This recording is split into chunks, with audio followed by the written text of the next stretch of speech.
பத்திரங்கள்? வரவேற்கத்தக்க தீர்ப்பு ஒன்று இன்றைக்கு உச்சநீதிமன்றத்தால் தரப்பட்டிருக்கின்றது. இன்றைக்கு கரூர் தரகம்பட்டி என்ற ஒரு பின்தங்கிய பகுதியில் ஒரு அரசு கலைக்கல்லூரி, அதில் முதல் பட்டமளிப்பு விழா, பட்டம் பெற்ற அத்தனை பேரும் முதல் தலைமுறை பட்டதாரிகள்.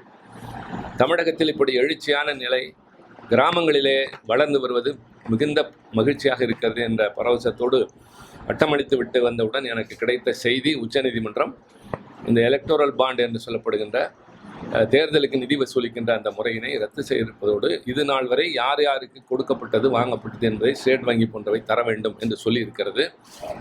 மிகுந்த வரவேற்புக்குரிய ஒன்று. யார் எவ்வளவு பெற்றார்கள் என்று எல்லாம் மூடுமந்திரமாக இருந்தது. இனி வெளிவரும். இது நாள் வரை இதை பயன்படுத்தி ஆளுகின்ற பொறுப்பில் இருக்கின்ற பாரதிய ஜனதா எவ்வளவு நிறைய பெற்றது என்ற குற்றச்சாட்டு இருந்தது. நாடாளுமன்றத்தில் கேள்வி எழுப்பிய போதெல்லாம் பதில் இல்லை. பிஎம் கேர் ஃபண்ட் என்று வசூலிக்கப்படுகின்ற அந்த பணத்திற்கும் கணக்கு யாரும் கேட்க முடியாது என்ற நிலை இருந்தது. இன்றைக்கு வந்திருக்கிற இந்த தீர்ப்பு வரவேற்கத்தக்க தீர்ப்பு.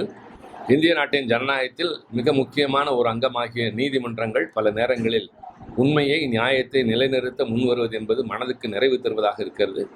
அடுத்த மிகச்சிறந்த வாய்ப்பு இன்னும் 2 மாதத்திலே நடைபெற இருக்கின்ற நாடாளுமன்ற தேர்தல். அந்த தேர்தலில் மக்கள் மன்றம் நல்ல தீர்ப்பு தர வேண்டும்.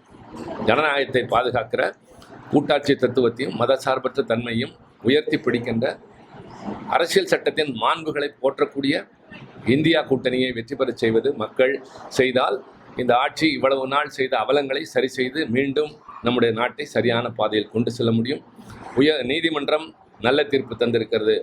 மக்கள் மன்றம் அதே போல நல்ல தீர்ப்பு தருவார்கள் என்ற நம்பிக்கையோடு வேண்டுகோளையும் நாங்கள் வைக்கின்றோம். பாதகம் செய்பவரை கண்டால் நாம் பயங்கொள்ளலாகாது பாப்பா, மோதி மிதித்து விடு பாப்பா, அவர் முகத்தில் உமிழ்ந்து விடு பாப்பா. அண்மை செய்திகளை உடனுக்குடன் தெரிந்து கொள்ள இணைந்திருங்கள் இயம்நாடு தொலைக்காட்சியுடன்.